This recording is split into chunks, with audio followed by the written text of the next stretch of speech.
కూడా 2 జిల్లాలకు సంబంధించింది ఆల్మోస్ట్ ఎండ్ స్టేజ్ లో రిపోర్ట్ సబ్మిట్ చేశారు. డెఫినెట్ గా ఇది ఈ రకమైన సమావేశాన్ని రాబోయే కొద్ది రోజుల్లోనే ఏర్పాటు చేసి ఆ 2 జిల్లాలకు సంబంధించిన వ్యవస్థను కూడా మీ ముందు ఉంచబోతాం. మిగిలిన జిల్లాలకు సంబంధించిన అన్నీ కూడా అదే వ్యవస్థతో, అంటే ఇంక మేము ఫైనల్ గా దాన్ని చూడాల్సి ఉంది. చూసిన తర్వాత మిగతా అన్ని సింగిల్ స్ట్రెచ్ లో చేస్తాం.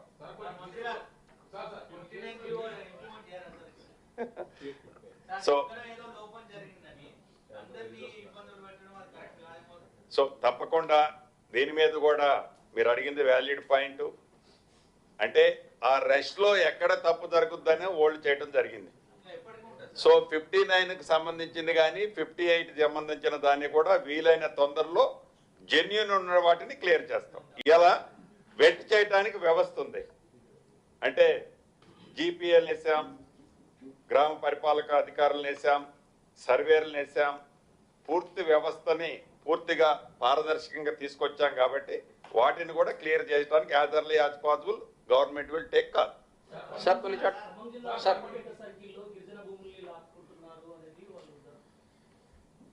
ఇందిరమ్మ ప్రభుత్వం అంటే పేదోడు ప్రభుత్వం, అంటే గిరిజనుల పక్షపాతి ప్రభుత్వం, పేదోడు పక్షపాతి ప్రభుత్వం, దళితుల పక్షపాతి ప్రభుత్వం. ఏ పేదోడి ప్రభుత్వం ఇందిరమ్మ ప్రభుత్వంలో లాక్కోవటం జరగదు.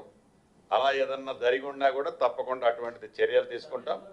ప్రభుత్వానికి సంబంధించిన స్థలం ఏదో కాగితాలు చూపించి, ఆధారరహితమైన కాగితాలు చూపించి ఈ భూమి నాది అని టెంట్ వేస్తే అది ఎంతవరకు సమంజసమో నా మీడియా మిత్రులు చెప్పాలి.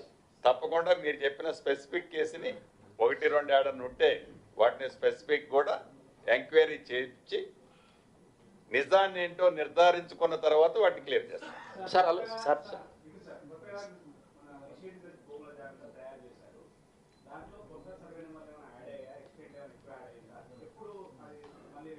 అంటే ఆల్మోస్ట్ ఫైనల్ స్టేజ్ లో ఉన్నట్లుంది.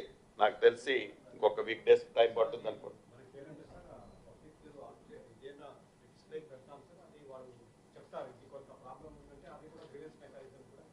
అంటే ఫైనల్ చేసింది మన వాళ్ళు, మన అధికారులు, కలెక్టర్లు, వారి టీం చేసిన, మా సెక్రటరీ గారు చెప్పినట్టు పబ్లిక్ వెబ్సైట్ లో పెట్టిన తర్వాత వాళ్ళ అబ్జెక్షన్స్ ఏదైనా ఉంటే చూసి, వాళ్ళ అబ్జెక్షన్ జెన్యూన్ ఉంటే రిమూవ్ చేస్తాం, జెన్యూన్ కాకపోతే యాజ్ ఇట్ ఈజ్ ఉంటాయి.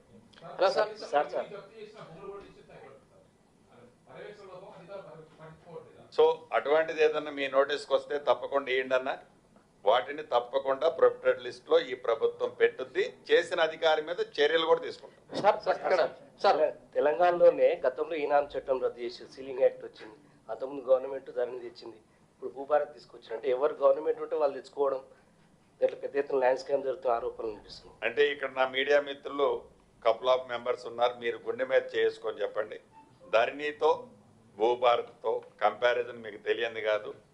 ధరణితో పడ్డ ఇబ్బందులు మీకు తెలియంది కాదు. ఇందులో ఉన్న మిత్రులే చాలా మంది పడ్డారు. ఇక్కడ నా ప్రభుత్వం వచ్చిందని నేను ఒక చట్టం, ఇంకొక ప్రభుత్వం వచ్చింది ఇంకొక చట్టం, ఇంకొకళ్ళు వచ్చిందని చట్టము అనేది తేటం ముఖ్యం కాదు.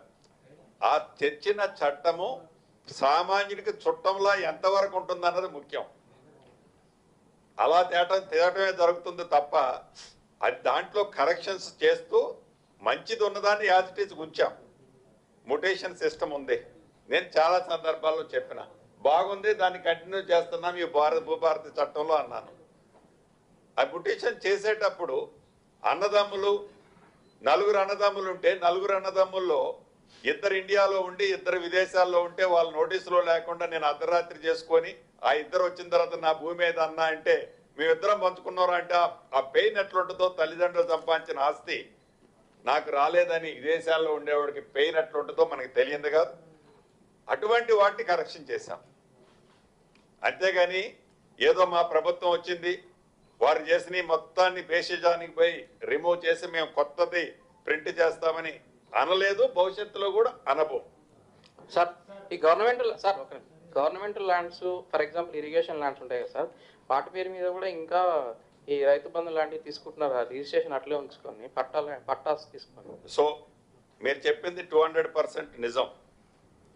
నాగార్జున సాగర్ నియోజకవర్గంలో పైలట్గా ఒక మండలాన్ని, ఏ మండలం, తిరుమలగిరి మండలాన్ని చేస్తే సుమారు 6,000 ఎకరాలు మనం సర్వే చేస్తే సుమారుగా 900 ఎకరాలు ప్రభుత్వ స్థలానికి ఆనాటి ఇచ్చిన పాస్బుక్ల్లో రైతు బంధు ఆనాటి ప్రభుత్వం ఇచ్చిన స్కీమ్లో తీసుకున్న మాట వాస్తవం.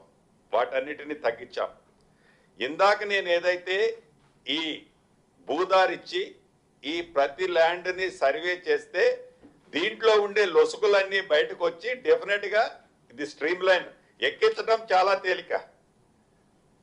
వడ్డించినప్పుడు నాకు వడ్డించేది ప్రాపర్గా అందరికి వడ్డిస్తే హ్యాపీగా ఉంటుంది. సైంటిఫిక్గా వడ్డిస్తే ఎవరు ఏం తప్పు పట్టరు. ఒకసారి ఒక అతను వడ్డించి నువ్వు నీకు వడ్డించడం కుదరదని అనడానికి ఒక సైంటిఫిక్ రీజన్ చూపించాలి. ఆ రీజను ప్రాపర్గా చేసేదే ఈ సర్వే కానీ ఈ భూదారి కానీ ఇతరత్ర ఈ వ్యవస్థ అంతా దానికోసం చేసే స్కీమే.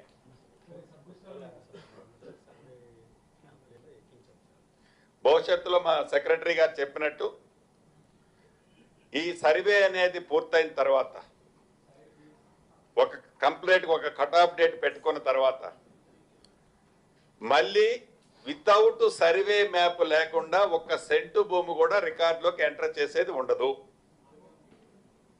అప్పుడే ఇది స్ట్రీమ్ లైన్ అవుతుంది. అంటే ఒక భూమిని సర్వే ఆన్లైన్లో ఎక్కించాలి అంటే అసలు ఆ భూమి ఎక్కడుందో తెలియకుండా ఎక్కించడం అంటే ఇటువంటి బూతులే దొరుకుతాయి. ఆ లోపు దొంగలు అమ్ముకుంటే సరే వీలైనంత వాటిని కూడా అందుకే కదా అన్నవాళ్ళు మీరు అన్న ఇచ్చేస్తున్నారు అది చేస్తున్నారు మీరు రిలీజ్ చేయాలంటే 58, 59 ఉంది. తొందరపడి చేసిన తర్వాత డాక్యుమెంట్ క్యాన్సిల్ చేసే రైట్ అది కేంద్ర ప్రభుత్వంలో యాక్ట్లో ఉంది. ఒక డాక్యుమెంట్